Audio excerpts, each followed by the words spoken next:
All right, we are back with a new video, and today we'll be doing a player ranking for Total Drama Island. This is sort of a follow up to my previous videos where I'd done winner rankings and final juror rankings, but this is now going to be for Total Drama Island a ranking of all 22 games that were played on this season. And again, this is just a ranking of the games that each person played on this season. It is not a ranking of them as overall players of the game. So this should be a pretty interesting list to go through. But with that, let's get right into the list. So, starting up the list at number 22, the player I think played the worst game on this season is Eva. And I know this was a bit of a debate between Eva and some of these relatively earlier boots, but I think the thing about Eva is she technically survived an elimination ceremony. And I feel like in most cases that would place her above someone like Ezekiel or Noah that didn't survive an elimination ceremony. But the reason I have her at the bottom is I feel like she should have lasted much longer in the game given her physical strength and usefulness in challenges. She shouldn't have been the second boot of the season, but her personality just rubbed people the wrong way to the point where they decided that keeping her challenge strength wasn't worth it. And then obviously she comes back at the merge where she pretty much learns nothing. She literally plays the exact same game. For whatever reason, she takes all of her vengeful thoughts out on Bridgette for whatever reason, even though I feel like her getting voted out the first time was more of a collective decision there. So obviously, like that run was obviously pretty bad as well. I just feel like compared to other players, Eva did the most actively wrong given her overall potential in the game. She pretty much squandered any potentials that she had, given that she was someone that could have been more useful in challenges. The killer bass essentially, like harmed their own ability to win challenges to get rid of Eva. So I think that's a big enough knock for me, and she's here at number 22. Now we're moving on to number 21, and this is probably the person you would expect to be at the bottom of this list. It's Ezekiel, the first boot. And again, you could swap him out with the next person we'll be talking about, but obviously Ezekiel still played a pretty bad game. And I feel like the main reason I had him above Eva is that Eva's someone who had more potential in the game and actively squandered it. Well, I feel like Ezekiel is someone who obviously was pretty bad socially, like someone that just didn't have that much potential anyway. And yes, while he did kind of sabotage his own game with his, like misogyny and his comments about the challenge, I feel like at the end of the day, he's someone that wouldn't have done well regardless. So I feel like he didn't do as much actively wrong as Eva did, but I still feel like, he's still a pretty bad player at the end of the day. He is the first boot, and I have him here at number 21. Now we're moving on to number 20, and we have another pretty early boot here. And here we have Noah. Obviously, he was the first person voted out of the Screaming Gophers. Again, another pretty bad run for him. You literally voted out at the first opportunity, which for me isn't really that much better than being the first boot, even though he was the third boot of the season. There's at least an argument for him having better relationships with certain players like Owen and Cody. But at the end of the day, he was, again, voted out due to his own doing. Obviously, him not participating in the dodgeball challenge. And of course, aside from that, while he did have some relationships, he wasn't that great socially either. Didn't seem that interested in connecting with a lot of people in the game. Felt like he was sort of above it all in terms of interacting with these people. So obviously that's pretty bad, and because of that, he's here at number 20. Now we're moving on to number 19, and again, we're sticking with an early boot, probably jumping up a little bit in terms of overall placement, but this is still a pretty bad player. And here we have Katie. And again, I have Katie fourth from the bottom, even though she isn't technically the fourth boot of the season. But the reason I have her this low is because, well, she did pretty much nothing in the game. Obviously, she is best friends with Sadie, but aside from that, she pretty much didn't do anything else. She never really tried to bond with the rest of her team. Obviously, it was such a big issue for her that when Sadie was initially put on separate teams from Sadie, really didn't give anyone on her team a chance. And obviously, this all culminated when like both her and Sadie cost them the challenge in episode 6, which caused both of them to be targeted. And Katie was ultimately voted out first. And that's the big reason I have her below Sadie is that when the two of them were targeted, they chose to vote out Katie over Sadie, which obviously isn't that great. And obviously, that's pretty bad. I mean, she's a pretty bad player at the end of the day. But the main reason I have her above these other boots is because, well, again, she did at least survive a couple more rounds. And I feel like if she were able to branch out from Sadie, then she could have done some more in the game. But obviously, that was never really happening. And because of that, she's here at number 19. Now we're moving on to number 18, and we literally have someone I just mentioned. We have Sadie. And yes, for me, they're back to back. They're pretty much the same player in my view. I mean, they played pretty identical games. They're pretty identical characters, I to a degree. Again, she never really branched out to anyone. Like she complained when they were put in separate teams at the beginning, never really gave her own team a chance. And obviously, she spared at the vote where Katie goes home. And that's the main reason I have her above Katie. But obviously, I mean, beyond that, while she does survive a decent amount of time without Katie, like she does pretty much nothing. I mean, you'd think that after Katie went home, that this would have been a wake up call for Sadie and she could have started to bond with the rest of her team and obviously start to play her own game. But that never really happens. She kind of disappears from the show until her boot episode where Courtney votes her out. And obviously, she doesn't do that well in the challenge. She gets voted out there. Kind of unceremonious. She's reunited with Katie. Not really much happens there. So, like I said, Sadie's game is pretty identical to Katie. Like, her game was pretty much entirely dependent on being around her partner. And when she was separated from that partner, she kind of did nothing. And I feel like she didn't really have that much potential in the game. Mind you, again, she did at least make it to 15th place. She got to episode 11, but really, what did she do at the end of the day? So, because of that, I have her here at number 18. Now we're moving on to number 17, and we're going back further into the pre-merge, like dealing with some of these earlier pre-merge boots. And here we have Justin. And again, this is just this game from Total Drama Island. And I can see the argument for him being lower on the list as, again, he wasn't really on the show. He was obviously voted up before Katie or Sadie. You know, like he was the second boot off his team. You know, like, but at the end of the day, he did like do some strategy. I mean, he did use his looks as a way of attracting the women. Mind you, he wasn't as strategic as he would be on action, so it's not really clear what he did aside from just wooing these women to fulfill any game purpose. Then obviously he was outplayed by Heather, who, despite having a bigger argument to be eliminated after the talent show, was able to flip Owen and Izzy to blindside him.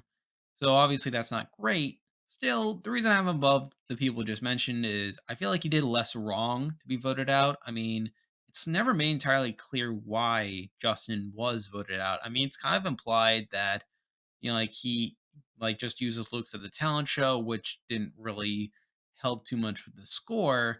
But then again, I mean, obviously you could point to other people that are more obvious weaknesses on the Screaming Gophers for that point. So the fact that he was still voted out in that scenario isn't great. Like, and obviously he didn't really do that much wrong there. And then obviously his biggest flaw was not playing more actively and becoming Heather's target in the first place. So obviously I can't put him too high at the end of the day, and he's here at number 17.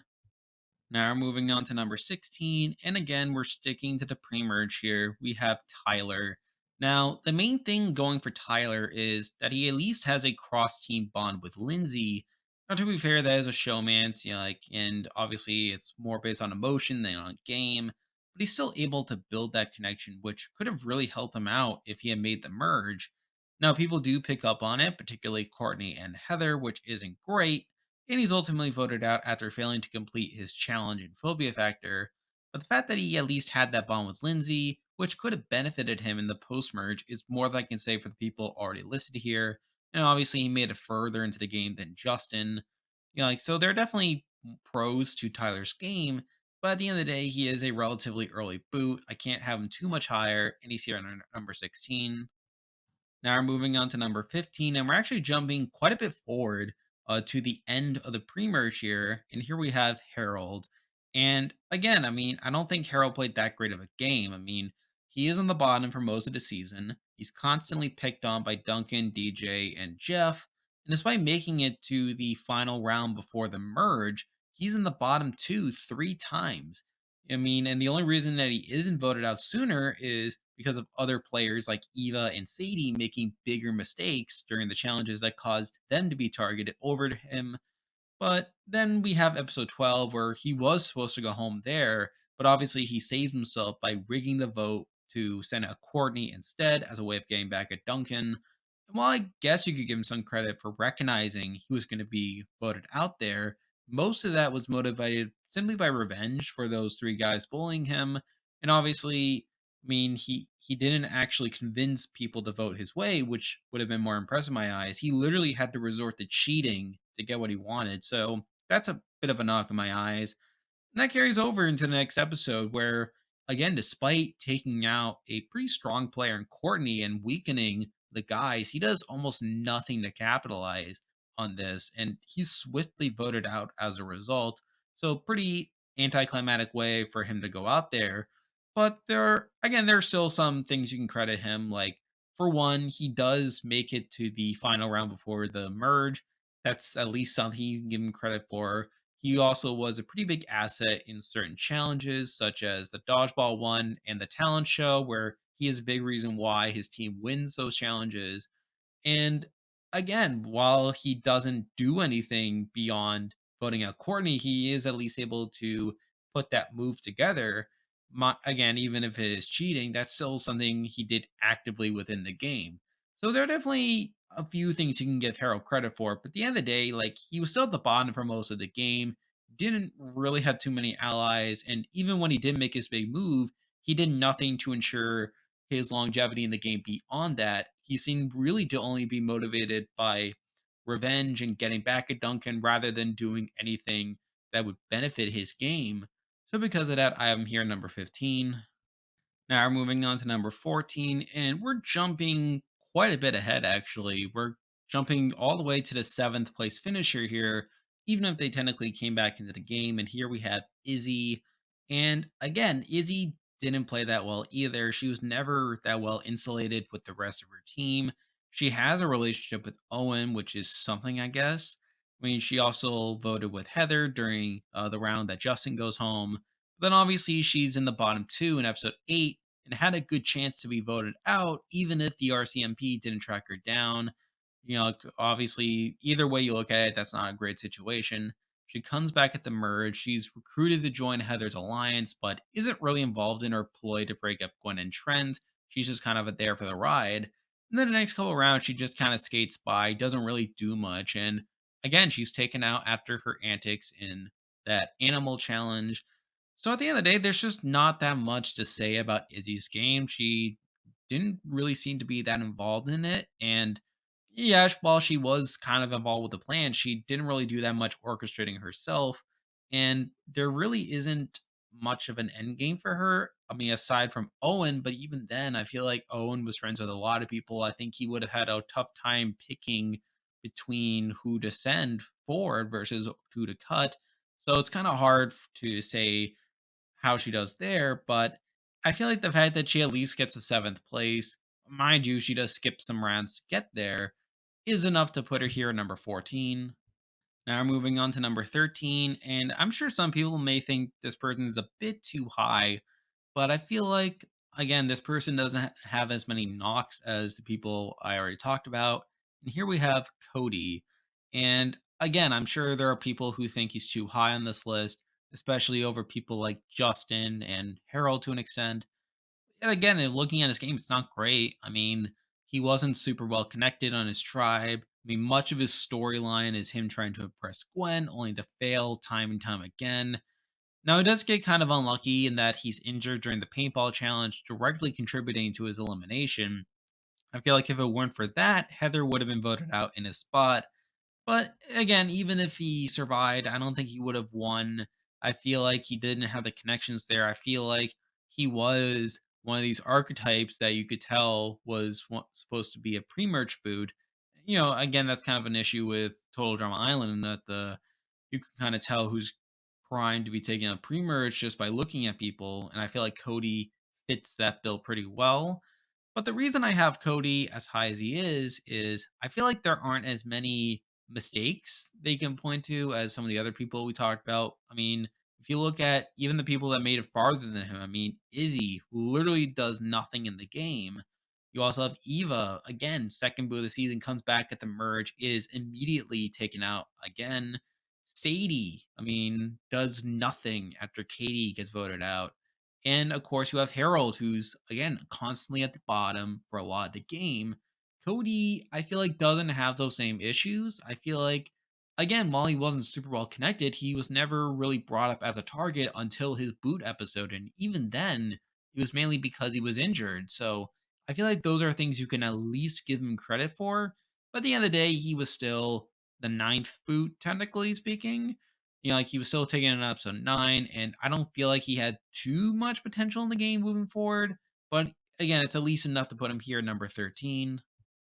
Now we're moving on to number 12. And again, I can see people again saying that this person's a little too high, but I feel like this person at least has a bit more merit to their game. And here we have Beth. And obviously, she gets off to a rocky start. She's the only person from the Streaming Gophers to chicken out of the jump at the first challenge. Obviously, they win the challenge, so it doesn't matter too much. She's most known for joining Heather's alliance along with Lindsay, and for much of the early game sticks with that alliance despite Heather's poor treatment of her. Obviously, they get their way at the Justin vote. Mind you, that was largely due to Heather flipping Owen and Izzy, but still. And then in episode 8, she finds a tiki idol on Boney Island. Then in episode 9 is where she finally stands up to Heather and breaks away from her alliance. Now, on one hand, I think it's great that she recognizes how Heather is manipulating her and is considering other options in the game, but I don't think she handles it particularly well. I mean, I think she should have kept the act up with Heather while scheming with others behind her back to not only preserve her good standing with Heather in the short term, but also to ensure she has allies once a Heather blindside would have happened. But through this, Heather becomes a prime target in that round. Obviously, she gets unlucky that Cody is injured, which prevents Heather from being targeted there. And then, and obviously, in episode 10, she's blamed for quote unquote cursing the tribe. Despite not being the main cause of the team losing that challenge, I still think that's a wonky situation where obviously Heather and Owen are probably more to blame, but she just, whatever, gets blamed for having the idol, but whatever. I mean, I would have again blame him or blame on Owen, and then obviously the fact that she doesn't really do much to stop the tribe from targeting her is a mistake on itself. So again, like Cody, it's not a great game at the end of the day, but I think the main thing going for Beth is the fact that she was at least more involved in the strategy than Cody. I think she was definitely more involved in the strategy than a lot of the other people we were talking about. And while I don't think she handles her breakup with Heather as well as she could have, I think it's still a sign of active gameplay that she's willing to play a bit more self interestedly and that she had people on her side that were willing to blindside Heather had Cody not been injured. So those are things that I would give Beth some credit for. And again, while this wasn't her best season, she obviously does better on action. So at least there's that. But for Island, at least, I feel like 12 is about as high as I can put her. So she's there, number 12. Moving on to number 11, and we have the highest ranked pre merge boot left. And here we have Courtney.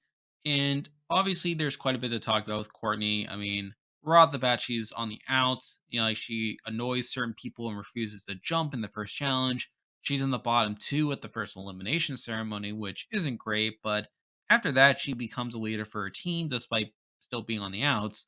Slowly reintegrates, like starts to build some relationships there, but obviously, she treats Bridgette poorly and denies her attraction towards Duncan, which isn't great. She's in the bottom two again in episode 7 after refusing to do her phobia challenge. But by the time of her boot episode, most of the guys seem to like her due to her attraction to Duncan. She admits to her relationship to Duncan, and she seemed to be in a decent spot to make the merge.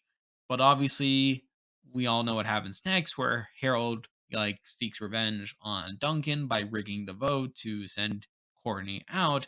And obviously, you have to give her a knock for being so closely aligned with Duncan to where Harold thought that getting rid of her would be a way of getting revenge on him. But obviously, she literally does nothing wrong to be voted out. Like, she just happens to have a crush on Duncan. And obviously, with Duncan treating Harold so terribly, obviously the revenge plot happens. So I feel like she gets voted out largely due to other people's actions more so than her own. Mind you, she does make some mistakes earlier on, but I feel like she is able to rectify them to an extent. And like I said, like a big reason she is as high as she is because, well, she shouldn't have been a pre-merge boost. She's definitely someone who could have made a relatively deep run had Harold not rigged a vote there. And obviously, like with her being with Duncan, she could have been in a decent spot to like get far in the game, like navigate the game strategically and potentially win. I mean, I'm not sure she wins even if she doesn't get eliminated there, but still, that's a possibility. And then, of course, like I said, she shouldn't have been a pre-merge boot, is only there because of cheating. But still, can I really put her too much higher than this? I mean, I don't think I can, but I feel like there's enough merit there to where I feel like number 11 is a good spot for her. Now moving on to number 10, and as I alluded to, the rest of this list is all people who made the merge and all people who got there without having to come back into the game. But at number 10, we have the worst game of the people who made the merge, and here we have Trent. Now I know this may be an unpopular opinion, but again, I feel like there are definitely some issues with Trent's game. I mean, early on, he's in a good position. I mean, quickly bonds with Gwen, but also seems to be on good terms with the others. People like Owen, Cody, and Lindsay come to mind. At the merge, he forms a decent bond with most of the guys while growing his relationship with Gwen. But then through that, he and Gwen become targeted by Heather, leading to the plot where she manipulates him into thinking Gwen doesn't like him. Now, obviously, the big knock here is that despite not really trusting Heather through most of the season, he buys into these lies. And then she forces herself onto him as Gwen approaches, throwing a wrench into that relationship. Not great, but then afterwards, we see Lashana really rally most of the players against Heather, although that stems more from her friendship with Gwen than from her relationship with Trent. It gets really unlucky that Heather wins immunity solely through luck at that round, which caused Lashana to throw the votes onto him. Now, again, this shows how Lashana didn't have the best view of Trent in the situation, even knowing that Heather was the main manipulator in the situation. And I feel like the fact that he primed himself up to be taken out, letting himself get manipulated by someone he knows by this point he shouldn't trust, is really bad in my opinion. And again, I can't really justify putting him too much higher. I mean, he is ultimately in 11th place here. I think there are definitely issues that he has with getting towards the end, even if he survived that round. I mean, I feel like the fact that obviously we see the guys form an alliance in the next episode, and Trent was someone who probably wouldn't have really gone along with that, and through that, probably wouldn't have been as trusted as much. I can also see him being targeted, sort of like how Jeff did for being a perceived jury threat, which isn't particularly great, although it also means that he had a decent chance of winning if he got to the end. So I think that's something you can credit him. Like I said, I mean, he did come in 11th place. I can't justify putting him too much higher. And the fact that he just botches that final round, both from him allowing himself to be manipulated, but also from not even realizing that Lashana was so willing to pull the trigger against him once Heather won immunity, is a big reason that I have him here at number 10. Now we're moving on to number 9, and we have the person who came in ninth place. Here we have Lindsay. And I can see an argument for her being below Trent. I mean, as she was technically in more danger and more spots than Trent. Although I feel like she doesn't make as many that colossal mistake that Trent made during his final round. So early on, she's attracted to Tyler despite them being on separate teams. In episode 3, Heather pulls her and Beth into her alliance while getting closer to Beth. She even tries to invite Tyler into the alliance, only for Heather to shoot it down. And most of the game, she just follows orders from Heather, despite that dragging her down in the game. She's in the bomb 2 twice during the pre-merge, the Noah and Izzy rounds, and could have been taken out as a way of weakening Heather, who was becoming a pariah. Now, mind you, I don't think she goes home in either of those scenarios. I mean, in the Noah round, obviously Noah just wasn't very useful. And then in the Izzy round, she literally cost the team the challenge. So I don't think she actually goes home in either of those rounds. Although I can see why she was at least in the bottom two for those situations, given her relationship to Heather. And even at the point where Beth stands up to Heather, Lindsay's kind of in the middle and isn't sure who to side with. Ultimately, she stays loyal to Heather, obviously, just sticks that out until the merge. At the merge, she's a part of Heather's plot to break up Gwen and Trent, but it's at this point that she starts to question her allegiance to Heather, especially after Heather refuses to share immunity in the hide and seek challenge and asks her to vote out Owen, someone she likes. And then there's her boot episode where she's eliminated in a pretty unfair format. I mean, obviously the format there is that whoever finishes the challenge last is eliminated. And she literally finishes second in the challenge there, but is eliminated on a technicality where everyone else was either not in the race or they just wiped out. So she literally gets punished for finishing the challenge, but obviously just finishes it behind Heather. So I guess that's part of the reason why I have her above Trent is because she wasn't supposed to be voted out in the round that she does, and she's eliminated due to really weird circumstances. And then obviously she stands up to Heather at long last, and obviously that's a pretty memorable moment. So there are definitely knocks to Lindsay's game. Like I said, she was in the bottom two, and obviously she was aligned with Heather. Didn't wasn't as willing or wasn't as quick to pick up on Heather's manipulation as other people were. And again, I can see an argument for her being below Trent, but I ultimately decided to stick with Lindsay as while she was in more danger, she was at least more involved strategically through her alliance with Heather. Mind you, she wasn't a decision maker there. And the other thing is, well, she while she's only eliminated two spots after Trent, she could have lasted longer in the game if it wasn't for the way that challenge was set up. So that's at least an excuse I can give her and a reason that I could put her here at number nine.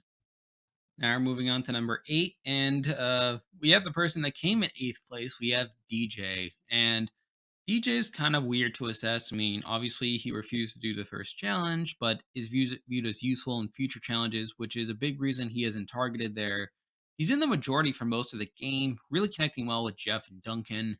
He even joins him in pranking Harold, and obviously, he doesn't really get any blowback for it, which is kind of weird. At the merge, he's in the numbers there. Joins Duncan's Guys Alliance to take out Bridgette, and again, there's his boot episode. Now, the show never makes it clear whether he was actually voted out or if Chris simply deemed him unworthy of playing after getting scared in the challenge. I like to think a vote happened in which the four women stuck together and one of the guys, probably Jeff, went along with it, but it's not entirely clear what happened there. So I think DJ, for the most part, played a good game. I mean, I don't know if he gets to the end, even if he survives that round, as I feel like, again, he probably would have been seen as a big physical threat moving forward. And while not as likable as Jeff, was still pretty likable and probably would have been seen as a big softie moving forward. And I think there are definitely merits to his game as well. However, again, wasn't as active strategically. I mean, he kind of just followed orders from Duncan for a lot of the game, didn't really do much there. But again, he was fine enough socially. He was a fine enough player. And because of that, I'm here at number eight.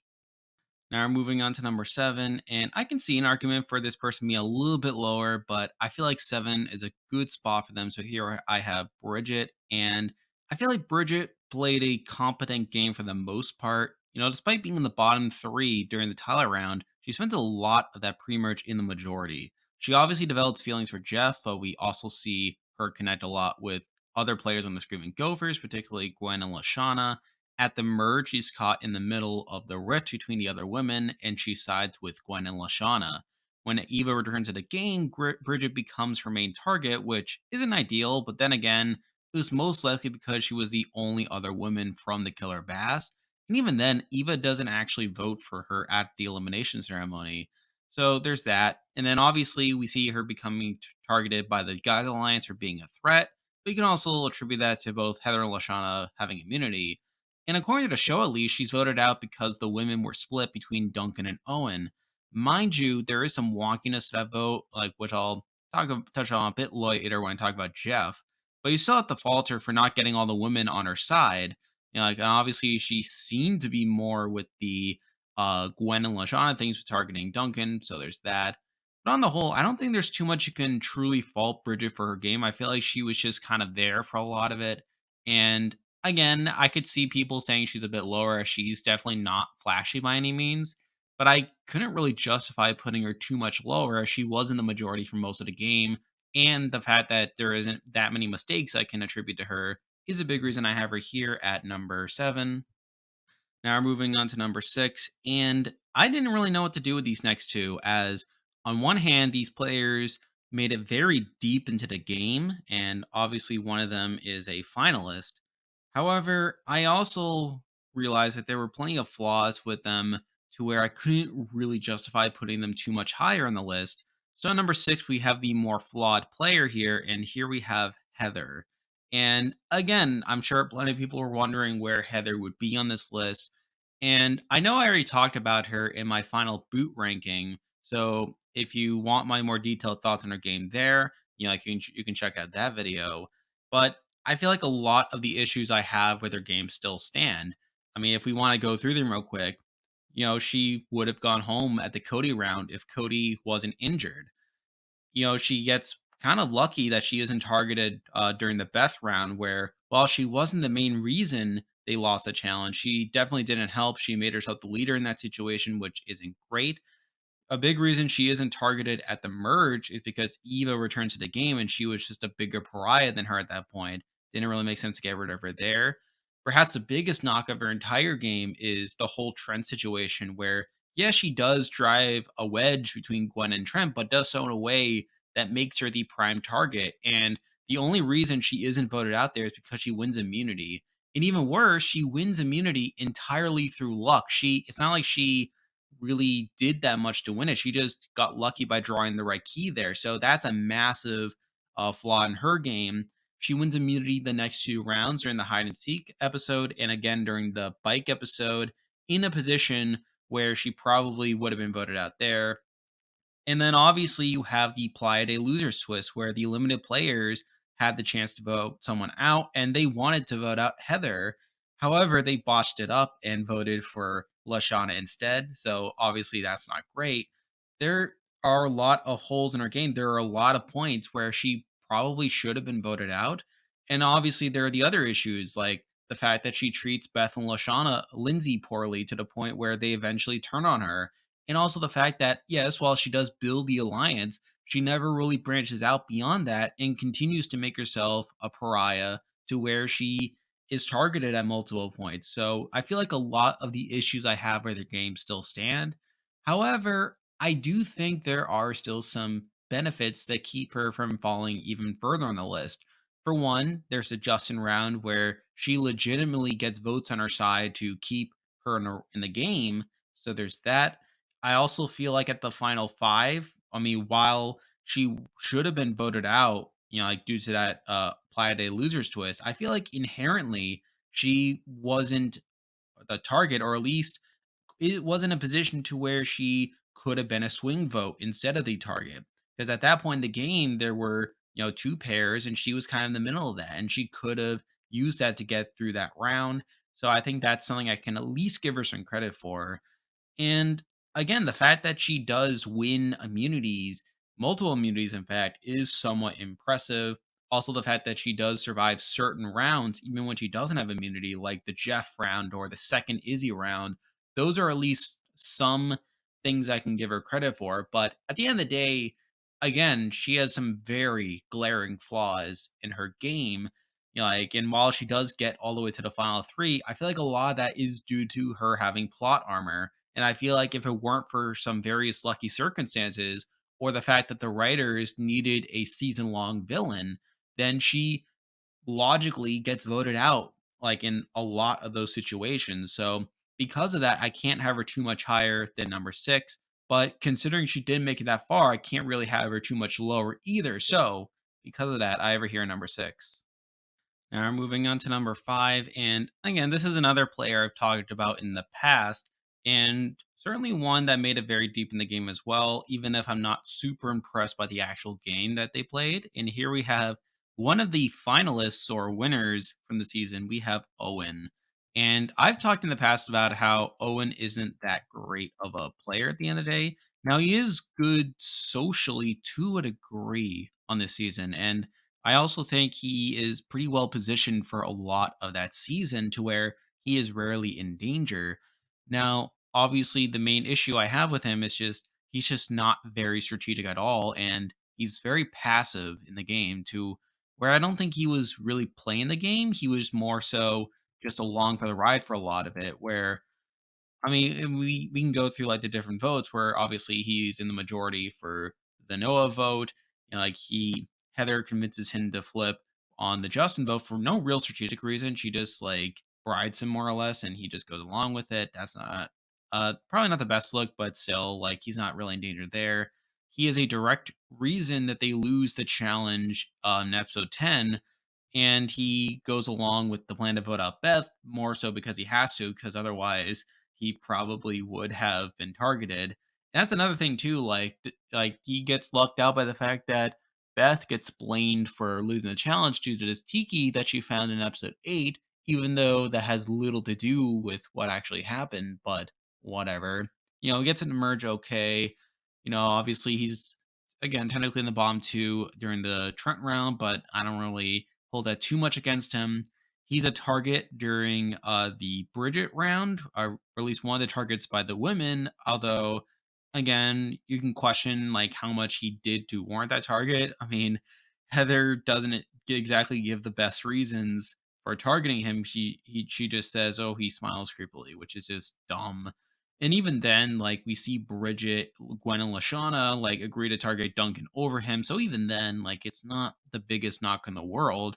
And then even then, like he aligns with the guys and they get their way on the vote, take advantage of the division to vote out Bridgette there.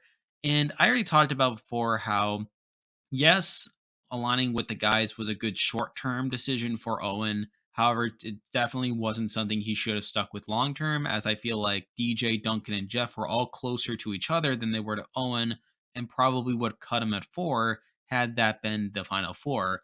And then that alliance just sort of crumbles shortly after, where DJ goes out shortly after. Jeff becomes a big target. And again, Owen does virtually nothing to make that happen. Like it's just how the game plays out, or that other people like Duncan were more so taking the hits there. So again, Owen just sort of lucks his way into a strong position that way. And then, again, he gets to the final 5 in a position where he more than likely gets his way there, where again, those two pairs. And I feel like Heather, with being the swing vote there, she probably sides with the Owen and Duncan things more than with the Gwen and Lashana things. So I feel like he would have been in a good position there. And again, from there, like he also gets very lucky at the final 4, where despite being the reason that him and Duncan are in danger, like he has a better overall relationship with Chef, and also the fact that he's perceived as less of a threat than Duncan, which causes him to stay there. Like that's not particularly ideal. And then he gets to the final 2, like largely through him and Gwen ganging up on Heather, which is just fine, I guess. But again, like if we look at his track record, like he plays a fine game for the most part. It's just I don't know how much he actively did to get into that strong position, which is a big reason that I have him so low on my winner ranking. However, if we're ranking the players from this season and just ranking their games from the season, I mean, at the end of the day, he did get to the end. Like he was rarely in actual danger, which is more than I can say about a lot of the other people we've already talked about. But the reason I can't have him higher than 5 is because, again, like he wasn't as active in the game. I feel like the top 4 people we'll be talking about are all people who played the game more actively than Owen. And I feel like they did more to seal their own fate than Owen. So because of that, I feel like 5 is about as high as I can put him, which again is pretty good for this cast in this list, but certainly not good for comparing him to other winners. So because of that, I have him here at number 5. Now we're moving on to number 4, and we have a player who kind of reminds me of Owen, but was definitely more active in the game and was taken out more so for being a threat. And here we have Jeff, and I was kind of impressed by Jeff's game on this season, particularly his ability to remain safe for most of the game. Similar to DJ, he's in the majority for the entire pre merge, never really in danger of going home. Even then, I feel like Jeff was more closely aligned to Duncan than DJ was, which is part of the reason I have him above DJ. He also develops a bond with Bridgette, which eventually turns into a full on showmance. At the merge, he's in a very strong position there with the guys up until they start to lose their numbers, which of course leads to Duncan forming the All Guys Alliance that targets Bridgette. Now, from the show at least, we see Jeff be very uneasy with voting out Bridgette, even telling her afterwards that he didn't actually vote her out. However, and I allude this a bit with Bridgette, if you actually look at the votes that fell, the way they fell during that round, I'm not sure if Jeff was telling the truth there. I mean, Bridgette was targeting Duncan, and it's implied that Gwen and Lashana were with her. Heather was targeting Owen for some reason. While we saw Lindsay start to question Heather in that episode, I don't think she was willing to go against her quite yet. Izzy's kind of a wild card because while she was technically aligned with Heather at that point, it also doesn't make a ton of sense for her to go along with the Owen plan. And that leaves Jeff, who claims he didn't vote for Bridgette, and the ending with him being hazed by the guys seemed to solidify that. However, the numbers don't actually add up. There would have been 3 votes against Bridgette, 3 votes against Duncan, and 2 votes against Owen. So unless Owen or one of the guys got Izzy to flip against Bridgette, which is possible but not super likely, that means Jeff actually did vote for Bridgette and lied to her to save face. Still doesn't explain the hazing scene, but this is the most likely outcome in my opinion. So, I mean, there's that at least. But anyway, he does remain the majority of the next few rounds, gets through the Lindsay, DJ, and Izzy rounds all right, but then becomes a targeted as he's seen as a threat, and obviously he goes out that way. Now, I don't think it was necessarily the best move for Duncan to make. I mean, I kind of get where he was coming from, especially if he was coming into that final five with Heather as a potential swing vote there. But he was obviously banking on Heather not winning out from that point, and I feel like he probably could have taken a shot at Heather if he really wanted to. Also, same thing with Lashana. I feel like that would have been a more ideal move for Duncan there. Still, you gotta fault Jeff for an extent for being targeted to that extent to where he was being targeted. But I feel like on the whole, I don't really have too many complaints to say about Jeff's game either. I feel like he played a mostly dominant game alongside Duncan, and I feel like he was in the know for a decent amount of the game. Also, along with being rarely targeted until his actual boot episode. But again, I feel like if we're comparing him to the top three, I feel like the top three played more solid games to him. So because of that, I have him here at number four.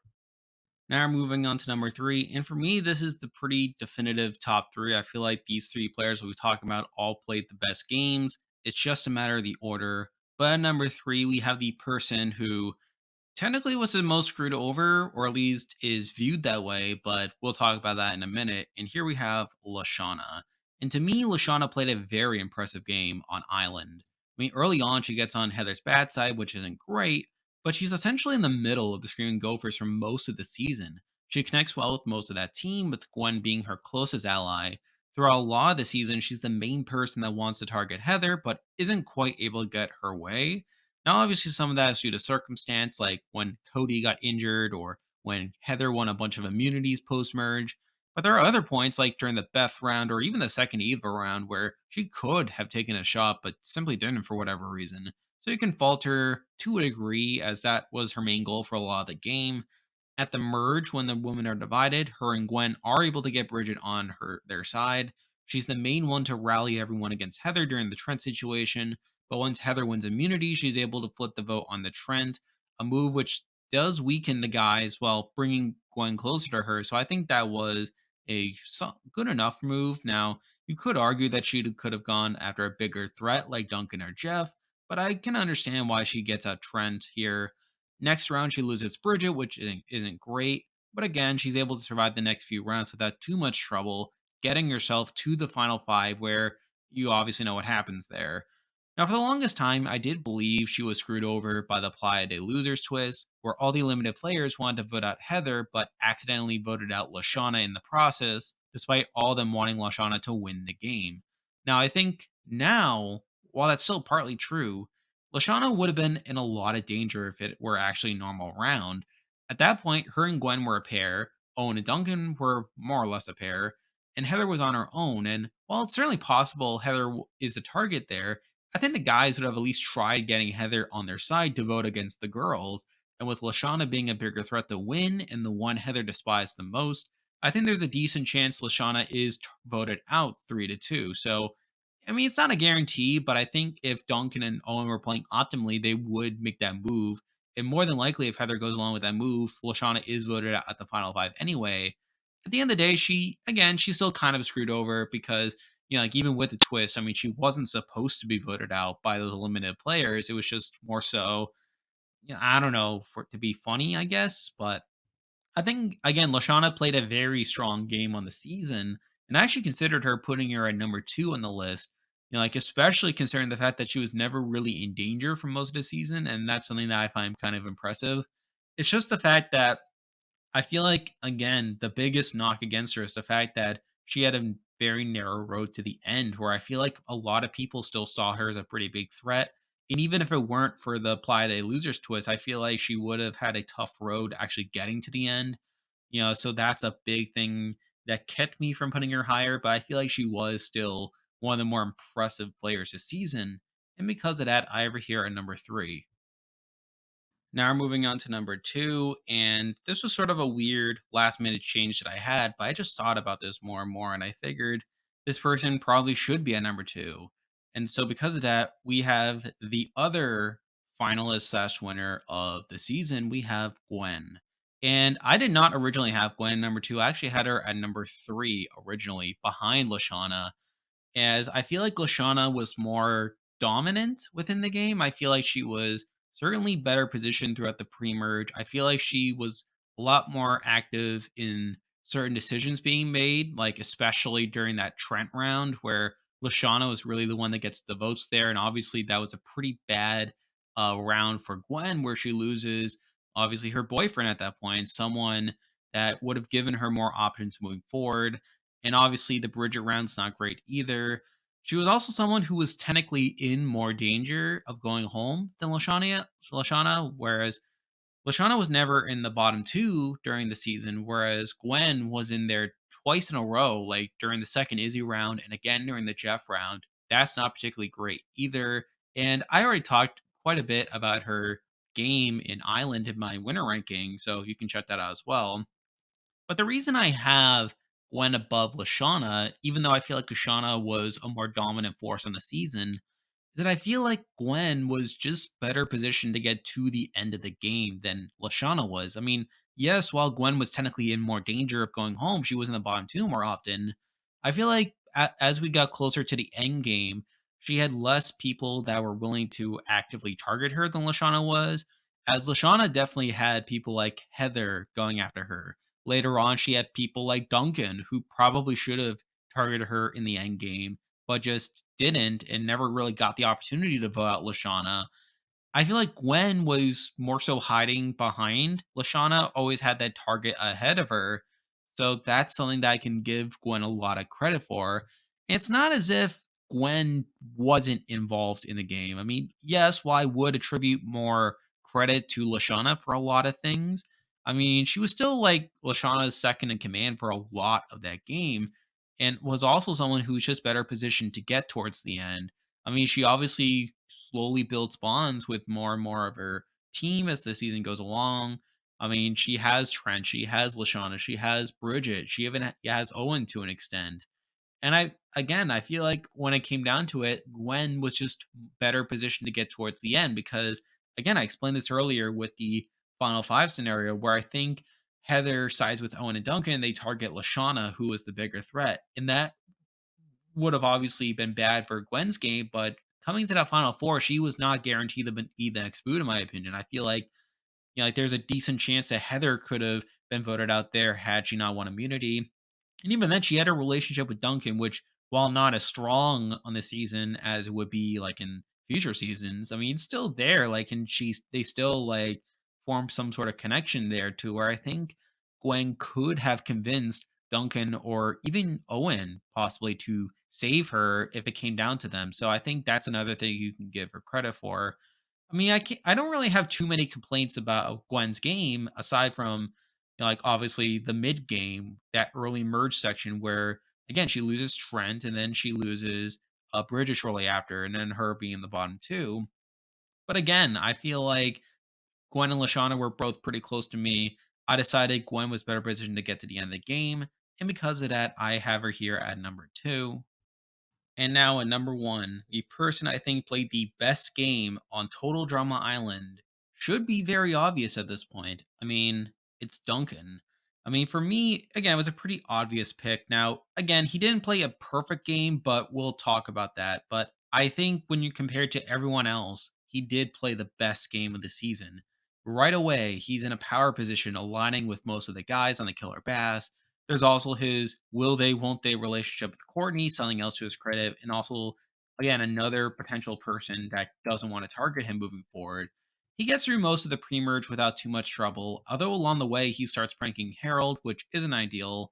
And of course, this culminates with Harold getting revenge by rigging the vote to get rid of Courtney. Not great. Now, it's very possible Harold could have actually gone for the kill there by rigging the vote against Duncan, but regardless, I mean, it isn't great. And even then, while it is bad that he got Harold so mad at him that he wanted to get revenge, I mean, it's still not like Harold actually got most of the votes against Duncan and Courtney. I mean, he literally had to rely on out of the game circumstances to get that hit against him. And even then, like he still gets Harold out the next round anyway, even though he is in the bottom two, but he's able to survive that. At the merge, he becomes the leader figure for the men, and once they get down to numbers, he's able to get them together and forms that guys alliance, taking advantage of the division with the women and targets Bridgette, the safest person among them. Now, mind you, he was one of the women's targets, and had they got their act together, there is a chance he goes home here. But again, he's able to get his way there. After that, he loses DJ, which isn't great. I mean, Izzy round is fine, and then of course he's the main person behind the Jeff boot, which is a bit questionable. I mean, I feel like he probably should have taken the shot at Lashana there and gone to the final five in a much cleaner position there. But even then, I think he comes into the final five in a solid spot where, again, I've already talked about this a couple times. He had a chance to, get Heather to be a swing vote there and sort of through that sort of win the majority anyway and vote out Lashana. And then, of course, the Playa de Losers twist plays out where he still gets that same outcome regardless. So I feel like regardless, he had a pretty good round there. And had the rest of the game played out naturally, I feel like Duncan would have been in a prime position to get to the end and possibly win. Because at that point, he would have had a decent relationship with all three people still in the game, Owen, Gwen, and Heather. But ultimately, I think he gets screwed over by the Final Four format, where one, it allowed Heather and Gwen to get joint immunity, meaning he and Owen were the only ones that could be voted for. And with Owen being more naturally likable and seemingly easier to beat in a challenge, I feel like they probably would have voted out Duncan anyway. And then two, while Owen was the one that cost him the challenge and was the one that upset Chef more in the moment, I feel like a big reason Duncan goes home there as well is because Chef had a worse overall relationship with Duncan, and considering Chef clearly didn't care much about the integrity of the game, I mean, that's also something that played a factor there. So I feel like he really gets screwed over by the final four format. I feel like if it wasn't for that, he would have been in a decent position to get towards the end of the game based on his relationships there. I mean, at the end of the day, I feel like, yes, there are more flaws in Duncan's game than some of the other people we talked about. I mean, he was in danger at more points than someone like Owen or someone like Lashana, even. But I can't deny that he was the most active person strategically within the game. And unlike Heather, who was also quite active, but burned some people along the way and actively made herself a big target. I feel like Duncan, I mean, the reason he was targeted was less due to actions he did and more so due to just his natural perception as being the leader. I mean, he wasn't a social pariah the same way Heather was, and therefore I don't fault him as much for being targeted there. And plus, he didn't have to rely on as much as on luck than Heather did. So I think that's a big boon to Duncan's game as well. And I feel like if we're honestly comparing all these games, I feel like Duncan again has the most the biggest resume, or at least the most impressive resume to me, with forming that guys alliance, with being in the majority for a lot of the game.